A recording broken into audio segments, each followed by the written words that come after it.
Hello YouTube friends, welcome to the Red Parrot channel. I am your host Mary Ellen. This episode is something a little different. I'm calling it Messing About with Paints. It is sponsored, prompted, hosted by Kirsten at Quirky Queens, who is doing a 100-day challenge on watercolor. And she's using that 100-day challenge to learn and expand her understanding of watercolor and her skills and so on and so forth. And I haven't, I shouldn't say I haven't. I have a sum total of a 10-week watercolor course at my local arts association run by the municipality, and a lot of doodling and faffing around since then. So I am by no means an expert. I am by no means good at it. It is just whatever I have been able to do. And I suggested to Kirsten that I was going to go into the deep cobwebby archives to dig out the last known art journal that I have, and I think this is it. And anything worth doing is worth overdoing, so you'll see that I have a completely handmade journal as well as a handmade pocket, because bad art deserves to have a certain amount of care and consideration. I love this, not gonna lie. This is metallic, that horrible metallic embroidery thread, and it was my way of getting rid of as much as I possibly could and then putting beads in it and so on and so forth. And this is, oh yeah, this is a binding that I've had in my head that I've wanted to do. I'm gonna have to look up how to do this.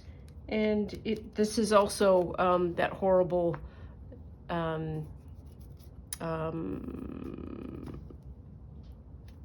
embroidery thread that's sort of glittery and glossy. 2016 to 2019, so I stopped it just before the you-know-what, and it is made out of Peak Freen watercolor, or at least book packaging. My goodness. And I don't know what else is in here. But this is a tape, and so I've taped it to make an extra, probably to cardboard or something. And this is kind of decent. Each signature is two pieces of watercolor. So I have probably done a large size format, cut it in two, I've torn it, and then put those two together, folded it, and created a signature. And it is 1, 2, 3, 4, 5, 6, 7, 8, 9, 10, 11, 12 signatures. And let's just for grins and giggles go through memory lane and see what I was up to. So the dedication that I wrote here was dedicated to color, showing up, trying, and not caring about mistakes. Fair enough. This is the Toronto Blue Jays baseball team logo. And I think what I did, we'll find out what I did. Fan manifesto. Now, it's Blue Jay, let's see what I have to say. There is only one team, win or lose. Fair enough. Always be positive. Games are for participation. Fond farewells and warm welcomes for players. If you are not hoarse, it wasn't loud enough. All injuries of any player is bad, and be nice to other fans. It's a fair manifesto. So this style of having like a title and then like a border around it is something that I do a lot. And I had this sticker from somewhere, I don't know where it is, and I essentially am drawing it out with a permanent pen and then watercoloring it. So I am either doing paint pan or pencil watercolor, and then charging it with a watercolor pen.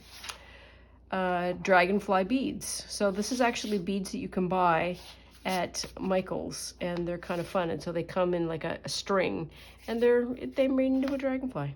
It's just fun. And I date as much as I possibly can so that I know about when I did it. It's a lily. This is a hard lemonade. So I am doing everyday things. So there's a guy called Danny Gregory, who has a YouTube channel called The School, Art School, SKOOL. His name is Danny Gregory, and he has published a bunch of books.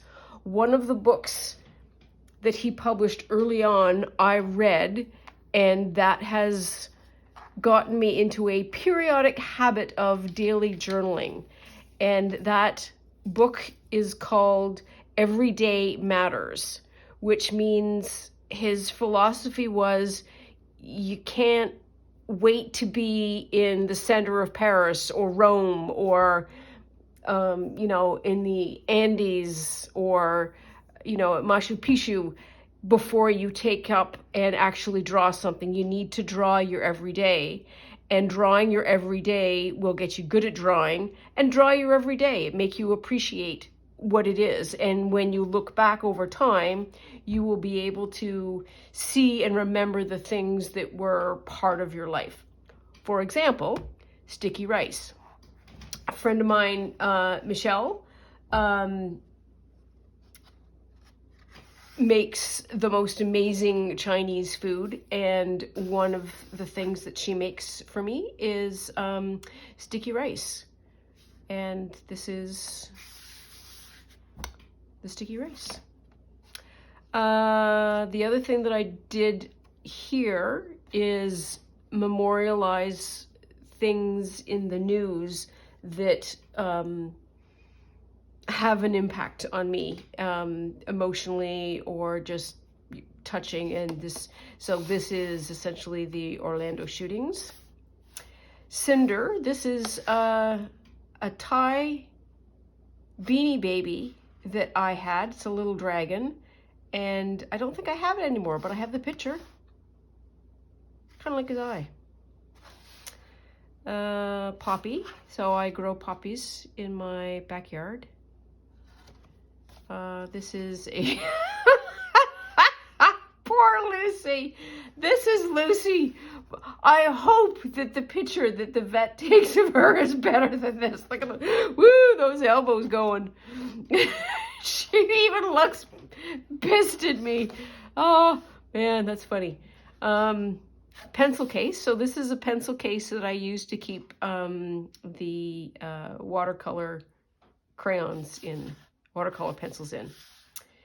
I can go traveling around with this, and this is a time where I went to a place called Gairloch Gardens, and I am just drawing a bunch of things in the park. And so this is a pine cone.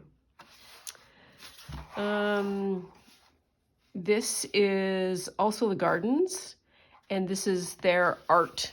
They have like an art place, like a large building or whatever. And then Lake Ontario is right here. And this is more of the gardens. It's a beautiful place in summertime. Also more of the gardens. This is Lake Ontario. And yeah, it's a weird funky tree that exists there. It looks like a palm tree. It looks like I am not in Ontario, but there we are. Also part of the gardens. This is, I wish this wheelbarrow was a little bit more pronounced. You sort of lose it in the overall picture. Summer nail polish. It's called Folly. What do you know? It's a corner of somebody's room. Wow, look at that perspective. Look at that perspective. Woo, there are lines going all over. But it doesn't really matter because you know exactly what it is. You know that it's a television. I love art because it doesn't need to be that accurate to be understood as what it is. It's chamomile. World news. Moving on. Tried new becomes undrinkable. Oh, okay. This is a root beer. This is a label from a root beer. Oh, nice to start becomes undrinkable. Oh, so that is a food review for Dusty Boots Hard Root Beer. Didn't like it. This was a piece of material. Oh, it's a Chinese, small little Chinese knot bead thing. Clematis bud, clematis bloom. This is flowers that creep in from my next door neighbor, which I'm not opposed to at all. This is some drop spinning of mine that is done.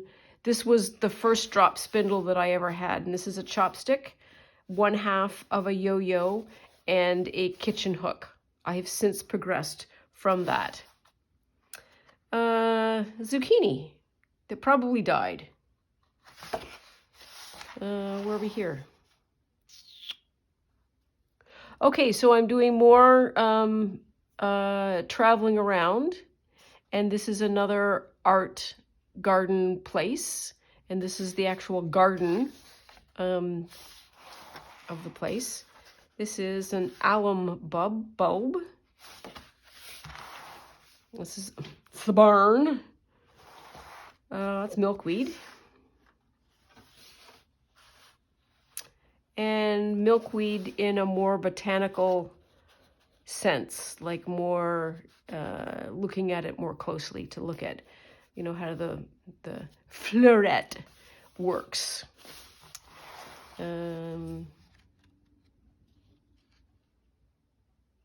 It's more in the museum. There are a lot of buildings around, so I probably was just going from building to building, sitting down. This is probably a park by Lake Ontario. Park by Lake Ontario, and Lake Ontario's got it's shipping, and so there's ship. Very exciting. Happy Canada Day. Oh, this is me testing a fountain pen, and I was drawing probably a bird feeder. Okay, flip-flops, Birkenstocks. Just whatever you got going.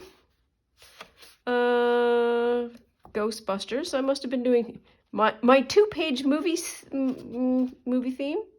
And this is me just calling up the picture of the movie ad and looking at it. That's a big H for hospital. What the heck is that? Oh, okay.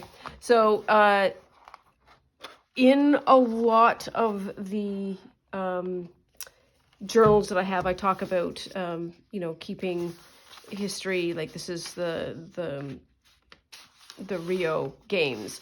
I will record the passing of people, and this is just a private passing that I just probably wanted to keep covered up. I don't do faces very well, and this is me drawing a face, and this is clearly marker. Oh, Inktober. Oh, Inktober 2019. So Inktober is sort of a hashtag that's probably on Instagram, among other places, and artists will get a prompt and then they will draw from memory. And this was probably the first time that I ever drew things from my imagination, not with an image in front of me, which was terrifying to me because it's not something that I do. And you can tell from the unusual perspective and size of various things that I kind of don't really know what I'm doing.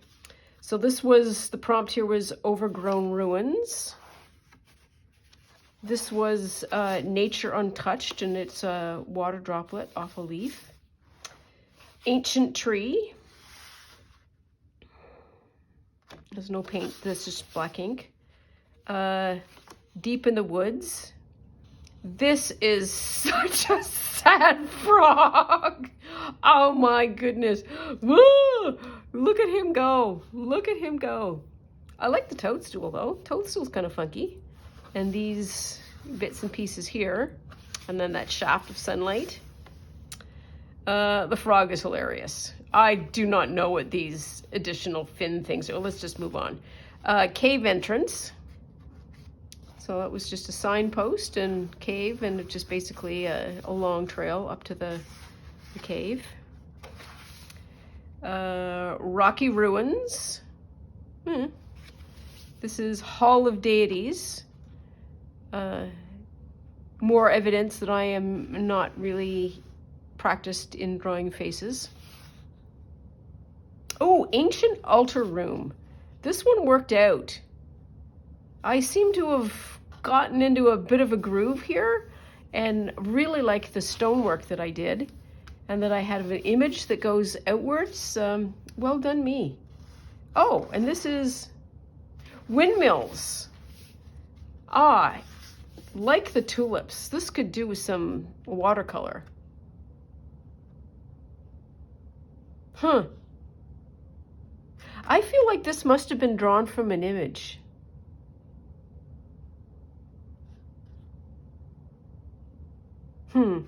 There are places on the internet where, like I am getting my Christmas prompts, you can actually get visual prompts.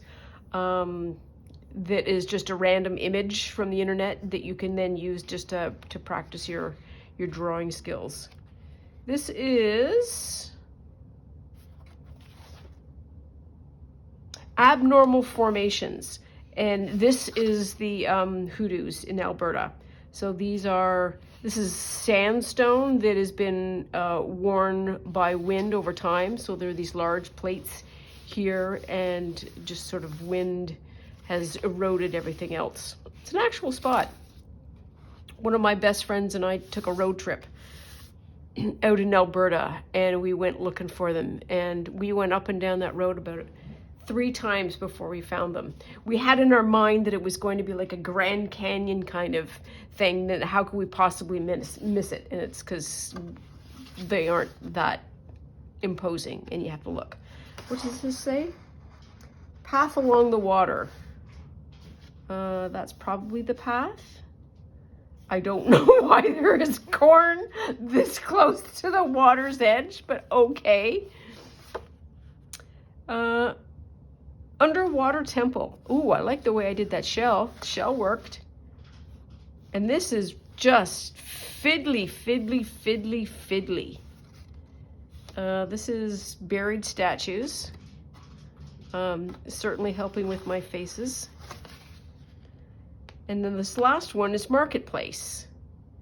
This one I know is from my memory. And I really love the idea that I had people and that I had somebody moving and this kind of a downward kind of looking image. That's an amazing thing. So that's kind of where we are. Last image is October 15th, 2019. And then the world went to shit. And I didn't do anything else for a long time. But we've got pages, so we should be able to fill them up with some kind of watercolor. And that's what we're going to be doing as a feature here called Messing About with Paints, in following Kirsten at Quirky Queen's ideas of 100 days of watercolor. I'll try and do rest of the book in watercolor. I'll have to count how many pages there are. So thanks so much for joining me. Please have a look at Kirsten's channel, Quirky Queens, for a lot of really interesting art. She does a lot of abstract work, and she does a lot of junk journaling that is really the spirit of junk journaling, not spending a lot of money on stuff and creating some really lovely pieces that you could add to your journal. So thanks so much for watching. Please like and subscribe for more episodes, and we'll see you soon. Bye now.